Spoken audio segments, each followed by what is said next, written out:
Hiya. Today we're going to be looking at writing a letter or an email to a friend, to someone that you know, for the First for Schools exam. So this is B2 level, and I'm going to be looking at 5 particular areas of you writing a letter or an email to a friend. We're going to look, first of all, I'm going to give you a brief introduction to writing letters and emails for the First for Schools. I'm going to then we're going to show you how to open and close your letters when writing to a friend. We're going to analyze a question, and then we're going to analyze and somebody who has tried to answer that question. We're going to analyze that answer and look at some of the techniques and some of the language that you can use when you are writing a letter or an email to a friend at First for Schools level. And the last thing is that I'm going to show you some language that you can use in your answers. Okay, so first of all, let's start with the introduction.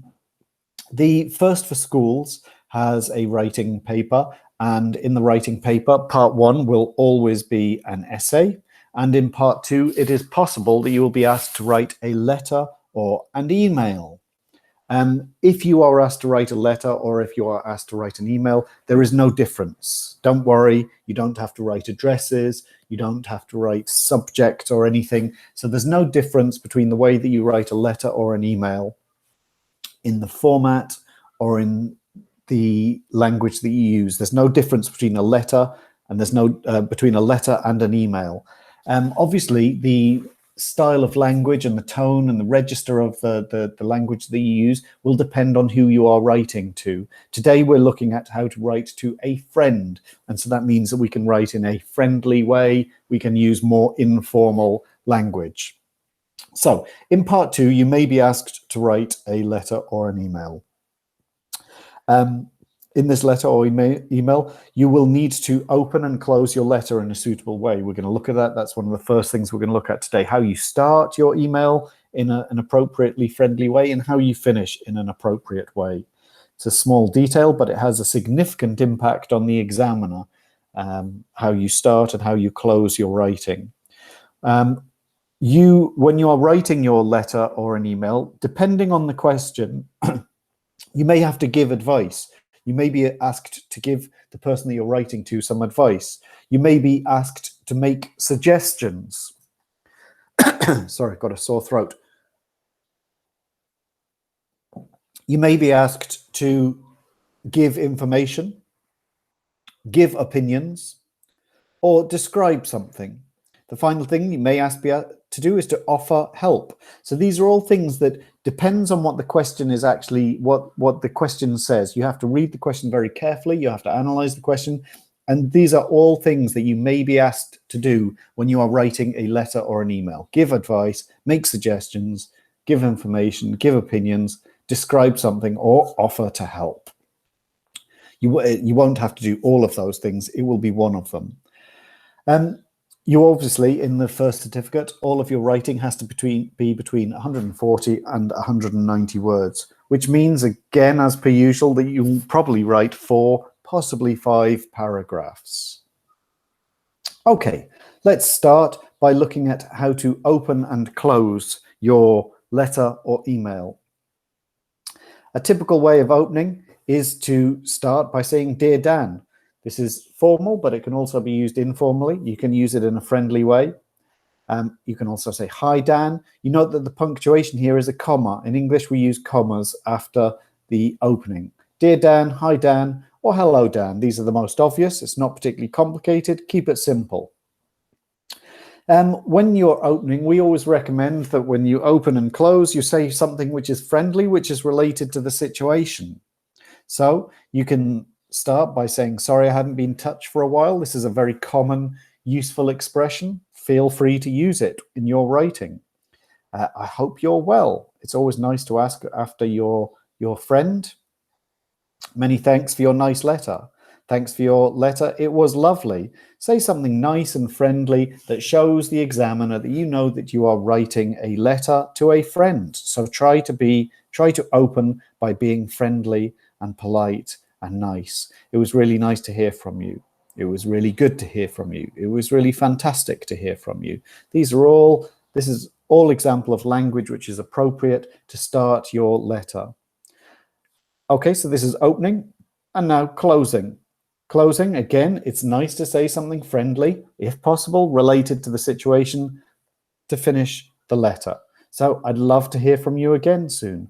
These are fixed expressions which you should try to remember, you should have in your head, and this is stuff that you can revise the night before the exam. Fixed expressions are things that you can write in your letters so that you can revise the night before the exam to include in your emails and letters for First for School. I'd love to hear from you again soon. I'm looking forward to seeing you.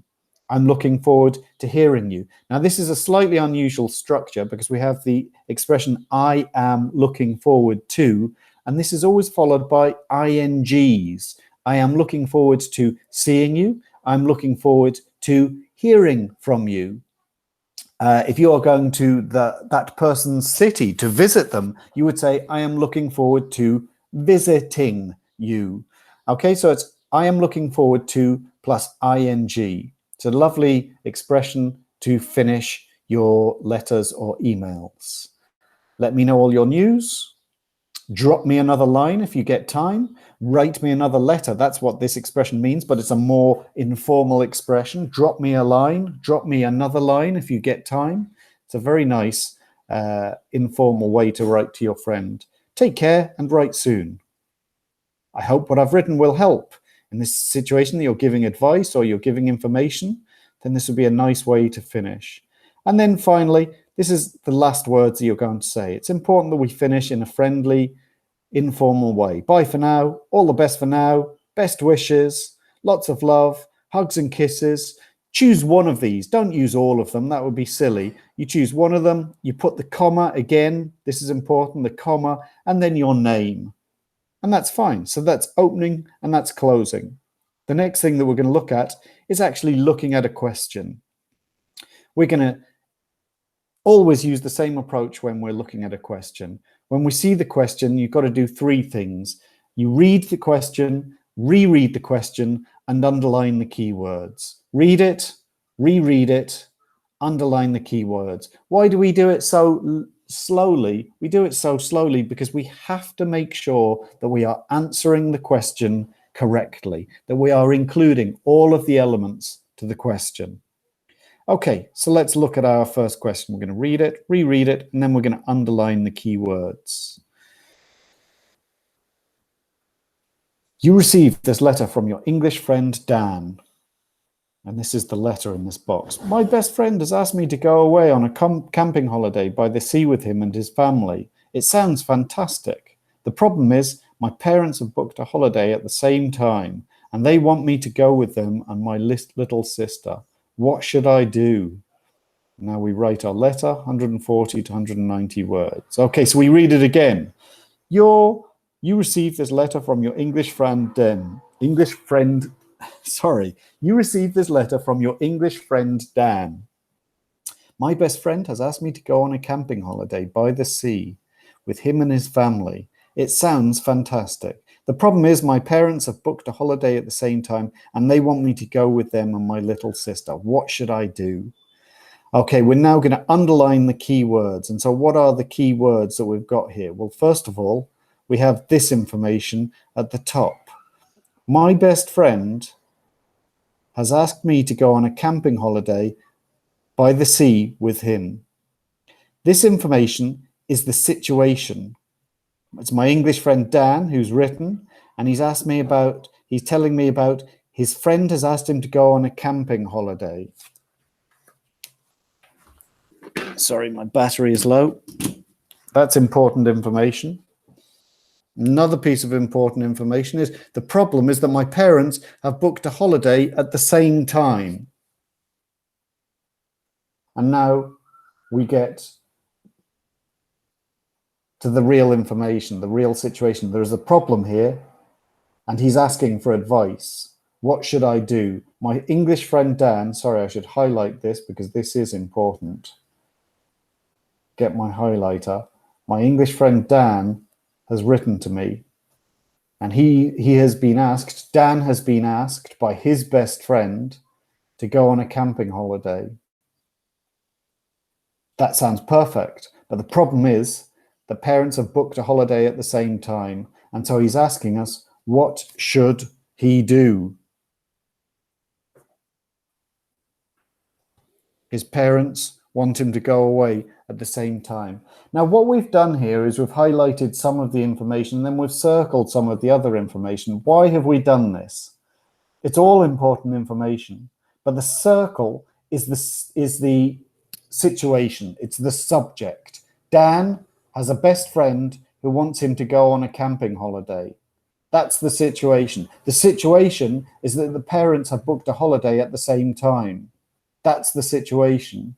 And what is yellow is that there is a problem.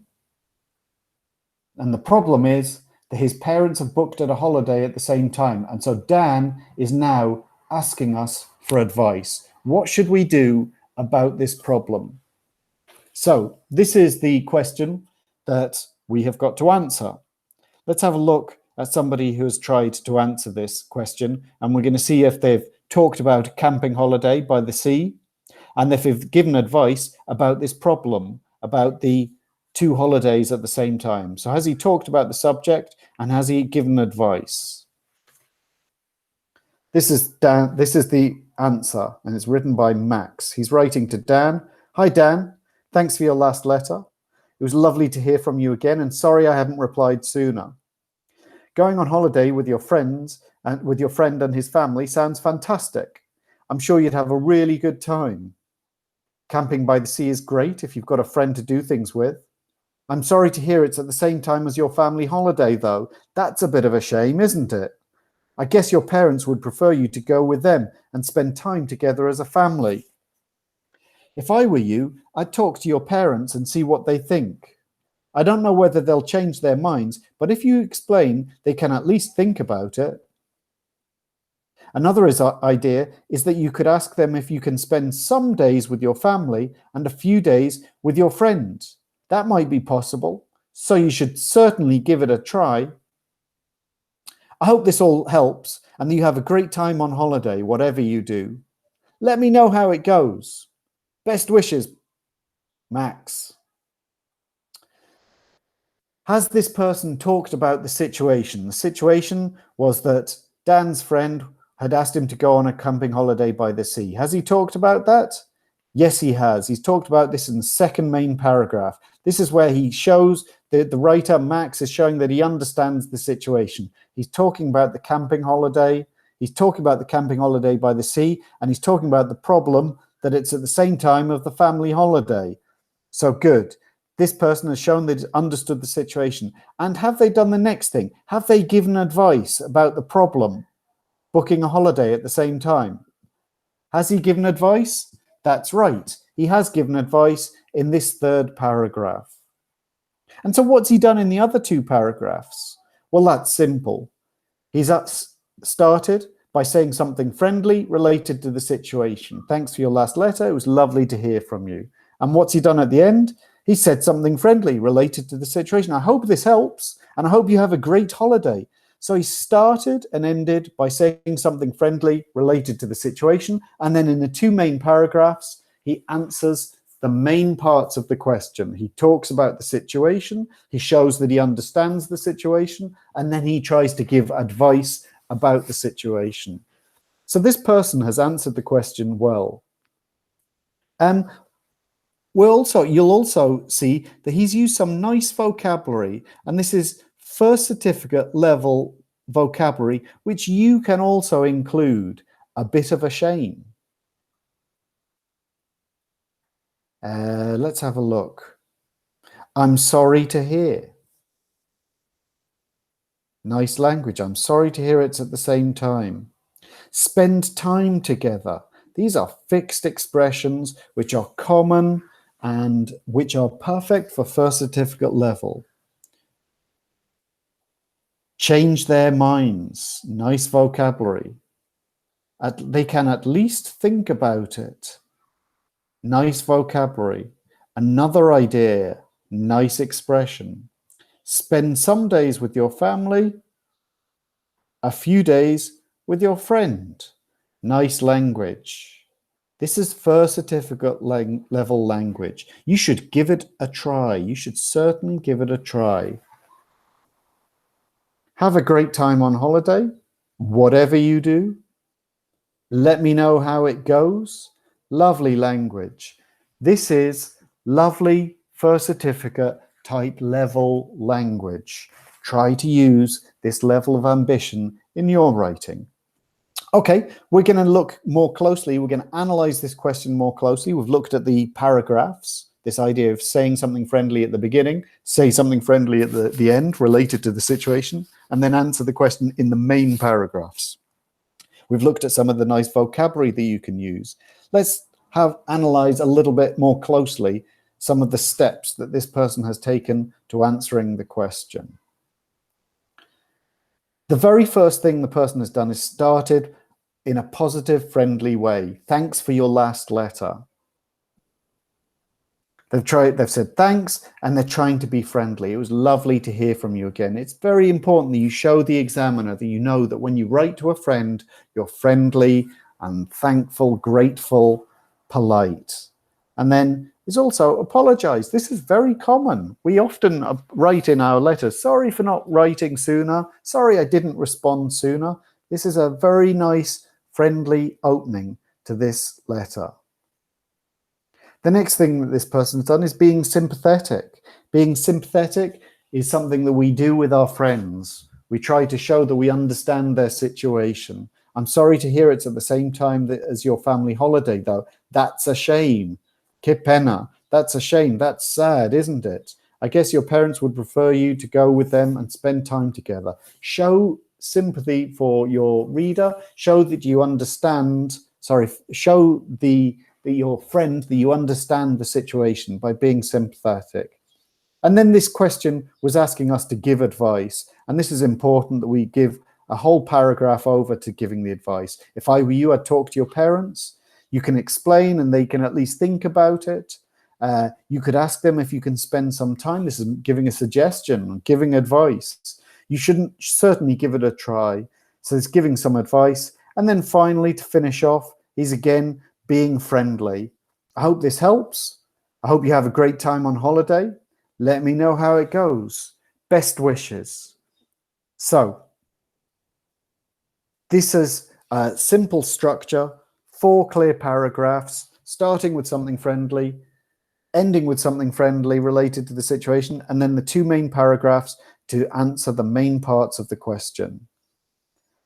Fantastic. Very good. Now we're going to look at some structures that you can use when answering a question like this. And in this question, we have to give advice.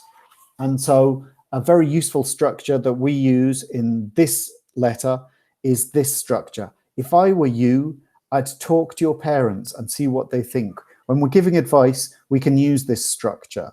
This structure is actually called the second conditional. I'm going to put a link in our web page. I'm going to put a link to some exercises on second conditionals, and I'm just going to give a brief analysis of second conditionals for you now. A second conditional starts off with this if, and then we have past simple. If plus past simple, I would, and then the infinitive. So we have if plus past simple, and then would plus the infinitive. If plus past simple, so it could be any past simple. If it was the verb have, it said, if I had a dog, I would be happy. Would plus infinitive. Okay? If plus past simple, would plus infinitive. That's for positive advice. So another example is, if I were you, I would think about going to university. So would plus infinitive. That's positive advice. You can also give negative advice. If I were you, I would not study biology. And it's the same structure, essentially. If plus past simple, I would not. And then infinitive. So it's essentially, it's the same structure, but we've got would not. If plus simple, would not plus infinitive. If I were you, I would not. If I were you, I would not live in a castle. I would live in Amara. If I were you. And so it's a way of giving advice. This structure is called second conditionals, and there is a link in the webpage to exercises and a description of second conditionals if you've not understood that. It's a very good structure for giving advice, and it's very useful when you're writing an email or a letter to friends. Another structure which is useful for you was one that we used, another structure which is useful when we're writing friendly letters and emails. We had this in the first paragraph. That's a bit of a shame, isn't it? This structure looks like this, and we're going to analyze now. So you have, that is a bit of a shame, isn't it? You could spend time with both of them. Couldn't you? Having a holiday with a friend sounds great, doesn't it? So let's have a look at this. That is a bit of a shame, isn't it? Isn't it a bit of a shame?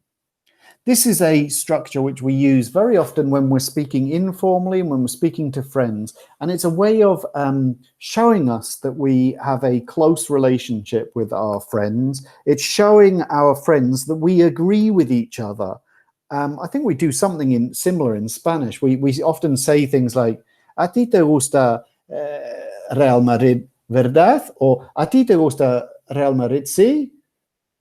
And you ask that question at the end. You're not actually expecting somebody to answer, but it's a way of showing that you know or you understand your friend. And we have the same structure in English. You make a statement, that's a shame.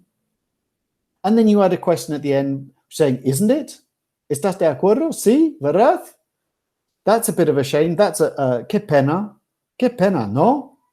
And so this is a structure which we use to show a close relationship with our friends, and to show that there is understanding with our friends.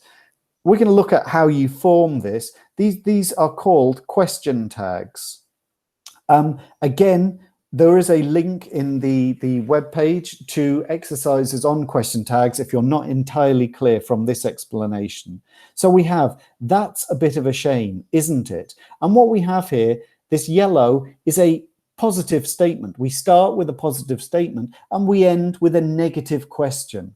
That is a shame, isn't it a shame? So positive statement, that's a shame. Negative question, isn't it a shame? And then another example, you could spend time, couldn't you? We have another positive statement, you could spend time.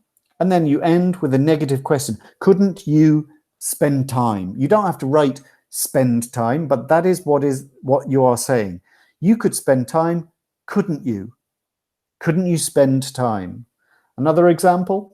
So again, we have this positive statement and a negative question. Having a holiday with friends, it sounds great. It sounds great to have a holiday with friends. Doesn't it? Doesn't it what? Doesn't it sound great? So again, we have a positive statement at the beginning and a negative question. Or you can do the opposite. You can start with a negative statement and then end with a positive question. So you could try, I imagine you wouldn't want to study music. That's a negative statement. You wouldn't want to study music. And now we have a positive question. Would you? These question tags are a nice way of showing friendliness, showing sympathy, showing that you understand the person that you are talking to. And so it's another structure that you should try to include in your writing for first certificate, writing of emails, writing of letters to friends for the first certificate. Fine, so let's summarize. We've started by trying to be friendly. We've apologized, we've been friendly, we've said thanks. We've ended in the same way by trying to be friendly. So we start by being friendly, we finish by being friendly.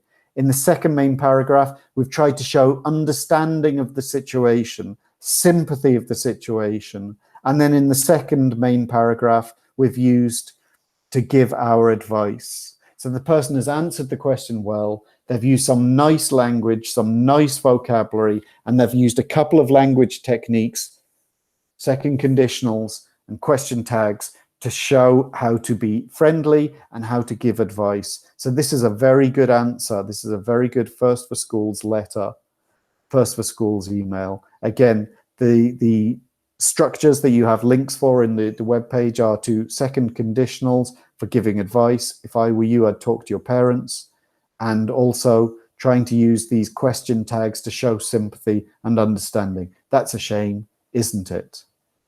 So now we've looked at how to try and answer a First for Schools letter or email, and now it's up to you to try and use some of these techniques. Good luck. Thank you for listening.